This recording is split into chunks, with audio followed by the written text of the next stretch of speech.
Hello, welcome to Digging Deeper, YEG's development chat. I'm Dave Onashenko. I'm Ranon, and it's been a while since we've seen you guys. Yeah, welcome back.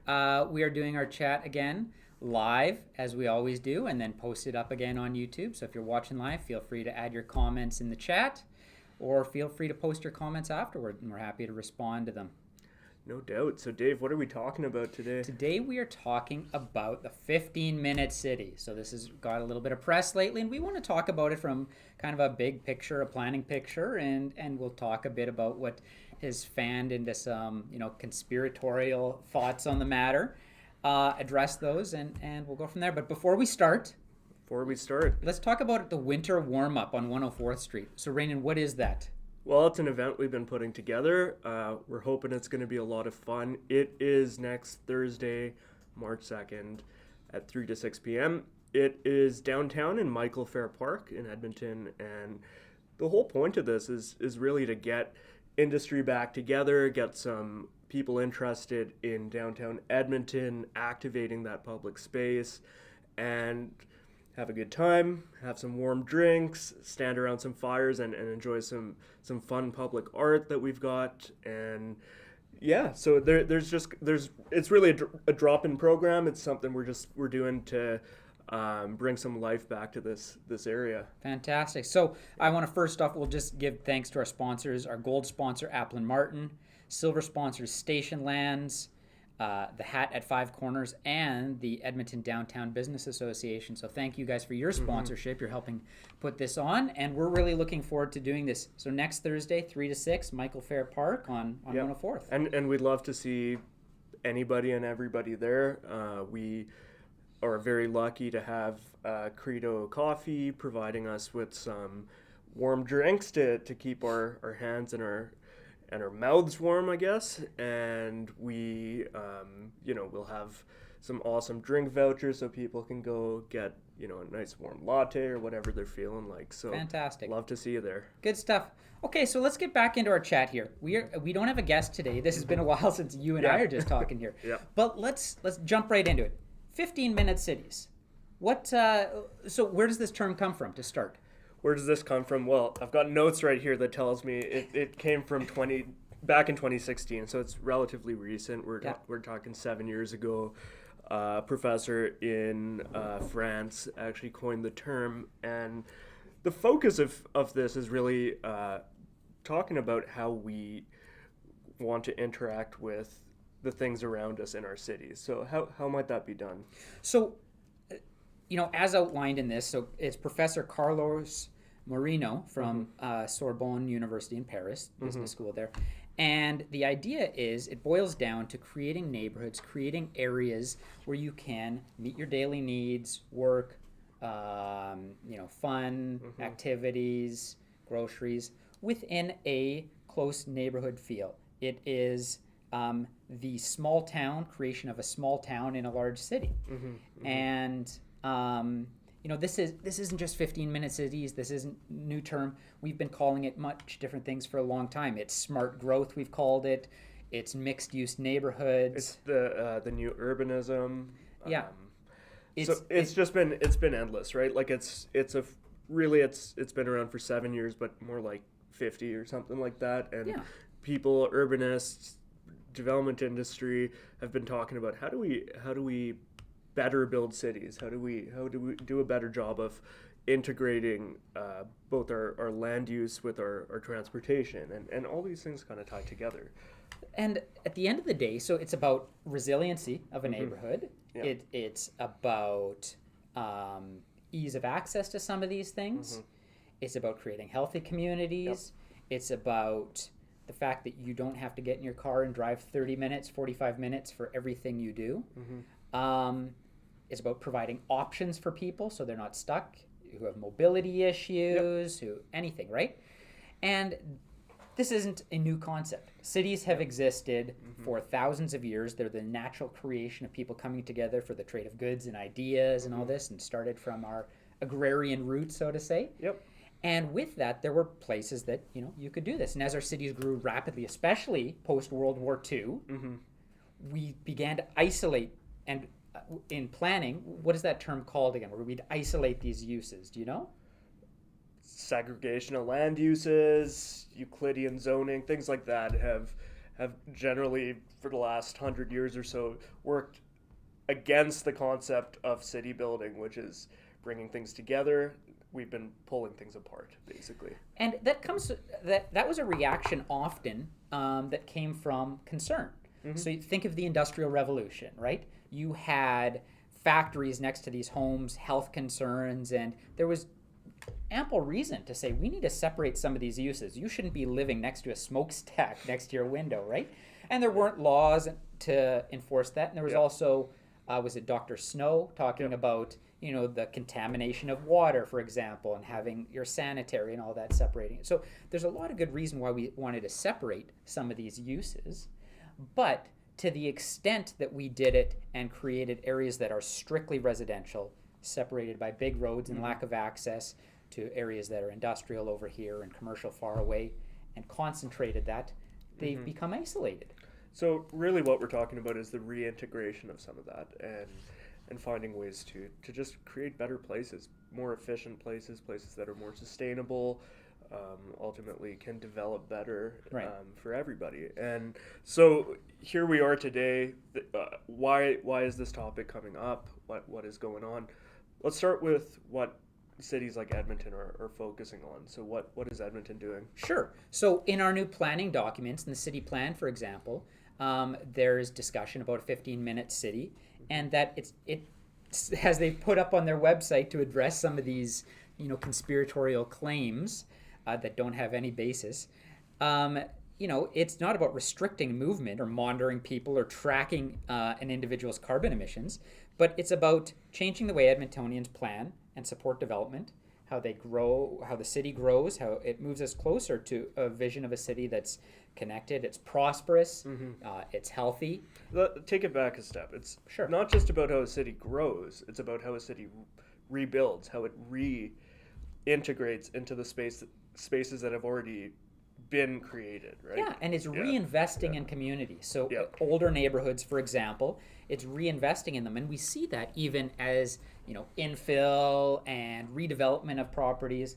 And the idea too is, as some of these neighborhoods go through these changes, there's also interest from residents too of saying, hey, my integration of a neighborhood commercial coffee shop is a great idea here that I can walk to, meet my friends, that I can it's a place that my kids can walk to school, and we don't have to drive 20 minutes. So I mean, bringing up what you had brought up before, which is resiliency, how do we become more resilient in our cities and our communities? What we're really talking about here is saying, in these sort of segregated neighborhoods, I'll call them, where you've got residential single family for miles and miles and miles.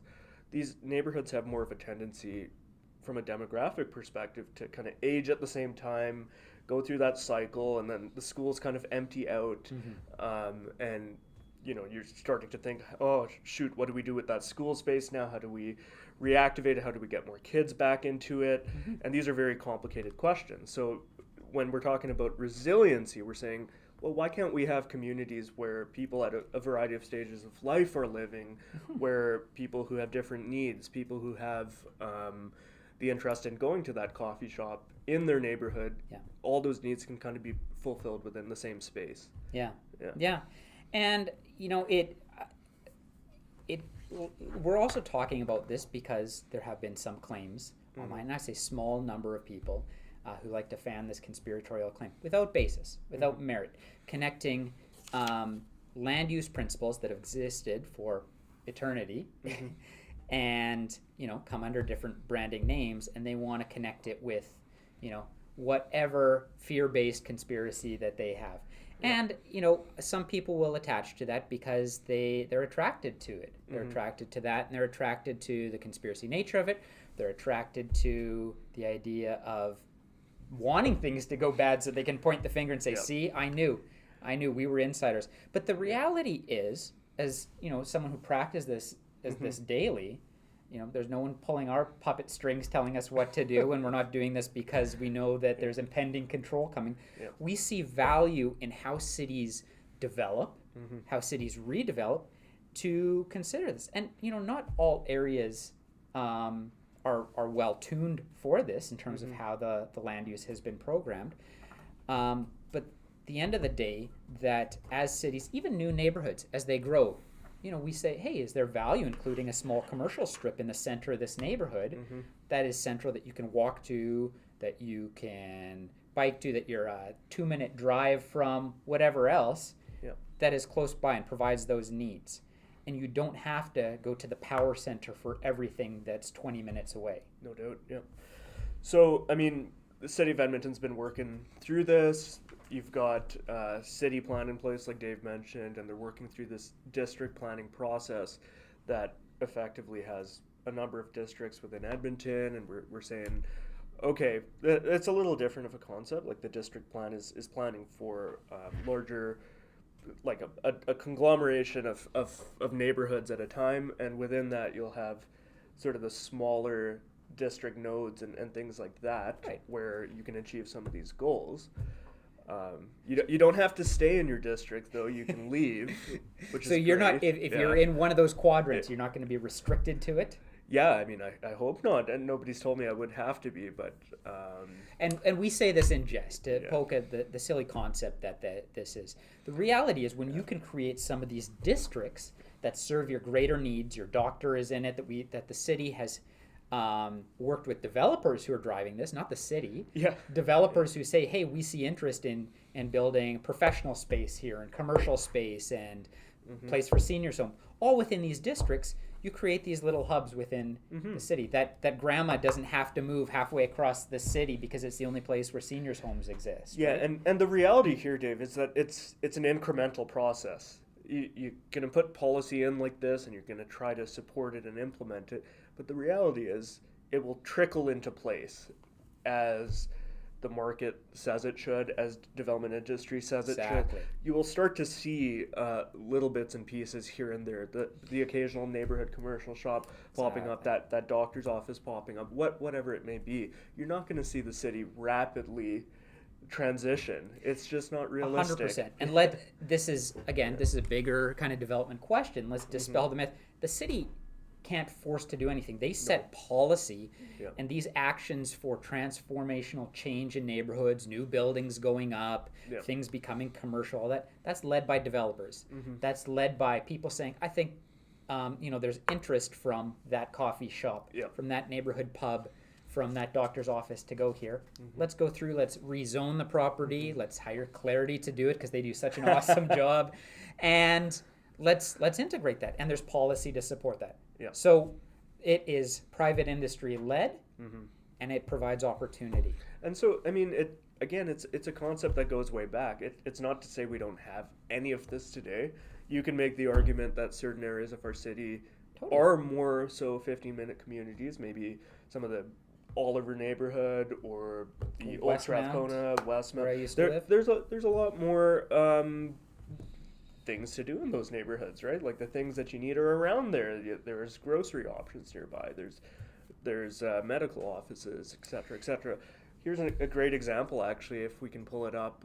Ritchie in Edmonton, that's been seeing this major transition over the last, I'm going to say 7 years now, approximately, where, they on basically an abandoned gas station site have seen this new sort of community hub type commercial space developed, and it's called the Ritchie Market, and it's really just expanded out into the wider area there. You're seeing more and more interest in redevelopment around those edges, and even reinvestment in some of the existing commercial that was there. So west of the Ritchie Market was this strip mall. They've redone the facade, new businesses moved in, and directly south, reinvestment in that. You've got Kind Ice Cream there, and you've got lots of stuff. Well, so it's you can even see there's a professional office there. There's just all sorts of stuff, and within the vicinity there's apartments, there's townhouses. This is what we're talking about, right? It's really the idea of having a variety and a mix of land uses that are complementary to one another. So I'll say this: how have you driven to knowing you don't live in Ritchie and I don't live in Ritchie. Have you driven there to go to the Ritchie market yeah. or to Kind Ice Cream? I have. I have too. And when you're there, you're like, this is awesome, right? Yep. Wouldn't you want that in your neighborhood that you could walk to, and that would be part of? And I'll tell you what, when we lived near 124th Street, we're 2 blocks away. To be able to walk to that, to be able to walk to the farmers market on 124th Street. Yeah. So I mean, here's a bit of a cultural consideration. Yeah. We haven't had this in our city for a long time, and there's an unfamiliarity for a lot of people, and so I don't know whether it's fear or what have you, but some of the concerns or what have you can come out of that, and people think, oh geez, I don't want the traffic near me, I don't want the the crime or the whatever it is. Sure. And it's really it's a bit about dispelling the myth, right? If you have a couple commercial places that in your whole city that just attract everything, sure, you might see a bit more of that. But if you're sort of democratizing it across your city, we're talking about just better urban places everywhere, right? Yeah. And the reality is too, what we just showed in Ritchie Market or talk about 124th or White Ave or whatever else, that's not going to exist everywhere. There's only going to be that, especially because it's market driven. Yep. It's driven by the people who want to be tenants there, by the developers. There's only so much capital for that, so much interest. So there's going to be a lot of places still that exist as they are, and it's slow transition. This isn't going to, the city isn't an authoritarian state that says, your neighborhood of Yellowbird and your neighborhood of Riverbend and your neighborhood of this, you have to integrate these uses in there. No, the reality is it's market driven. It allows for it. If a developer said, hey, we see that there's value in adding this in this neighborhood and there's demand for it, then it transitions. And part of that rezoning process, things that would allow these changes, are also a democratic process. It goes through a city process, through a hearing at city council. So all these things are incremental in nature. And if you enjoy your quiet suburban street that is isolated, that's fine. There's there's thousands of those lots and places that exist around Edmonton, will continue to exist like that for a long, long time. Yeah. But we don't need to be afraid of change. Yep. And cities are a place that have changed throughout history, and we're a young country with a lot of these neighborhoods that haven't really gone through change, and we're starting to see some of our central neighborhoods go through reinvestment and change. Yeah. And some of the tension that comes with that. Exactly. Yeah. You live in an area and it's hard, and change is difficult. Change is difficult in all areas of our life. And so at Clarity, we see that all the time. We're talking about change of land use, and change is difficult because it's unknown. Yeah. And so if we can offer anything, is dispelling some of the fear that may be accompanying some of this, controversy or conspiratorial things, is that 15-minute city or smart growth or good urban redevelopment is not something to be feared because it comes with control and authoritarianism. Instead, it comes with options. It comes with neighborhood reinvestment. More choice. Yes. Yeah. The freedom of choice. Yeah. And I think that's a good thing at the end of the day, to be able to have that choice. And that, I'll give an example of an area where this had existed in an older context. Otwell. My grandmother lives in Otwell, right? And there is a little strip mall there with a grocery store, and it's gone through different phases, and she lives nearby. They bought when it was a show home in the 60s. She's continued to live there into her 90s. And that's the neighborhood she knows, and she'd always walk to the grocery store, and it provided a bunch of her needs. Her hair salon was there and everything. And is that still there today? It is still there. It was purchased by an out-of-town developer, and they reinvested in it, and it's a great space. And now, as she ages, looking at, are there opportunities for her to move into a place nearby? Is, our doctor's offices stuff still there? This is an old neighborhood that existed as a effectively a 15-minute neighborhood, built in the 60s. And you can point to that all over the place. It's just a term. And, when they see the benefit of it, of where they have lived or seen examples of, I think that people realize, oh, this is beneficial. And I think most people they love their neighborhoods, or they love aspects of it, and are passionate about that. And you have to show that land use change, whether it's a 15-minute city or any type of thing, how that will help, double down on the things they like about it, or reinvest in it, reinvestment in infrastructure, and isn't going to take away some of the aspects they like. So tell me this. I mean, we're talking to some degree on a higher level. Let's talk on a more granular level. Sure. What might the individual person anticipate in their neighborhood changing? Sure. Yeah. What, as part of this sort of almost this movement? Where in their neighborhood?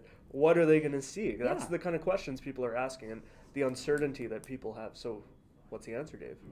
Yeah, I mean, I think it's a couple things. It's one, as we see, so we have neighborhood redevelopment programs that reinvest in infrastructure in the city, in older neighborhoods. And part of that, encouraging a 15-minute city, is going to say, look, hey, we're actually going to put in some sidewalks in some of these neighborhoods where there wasn't sidewalks. It was just the monocurve. Filling in the gaps. Yeah. And, we see that. I see that in lots of neighborhoods. All over the place. Yeah. We want to make sure that some of these neighborhoods, from an infrastructure perspective, that you can get around, not just with your car, but you can walk around them, even if it's just for a walk. You can bike, You can scooter around, you can, whatever it is. Yeah.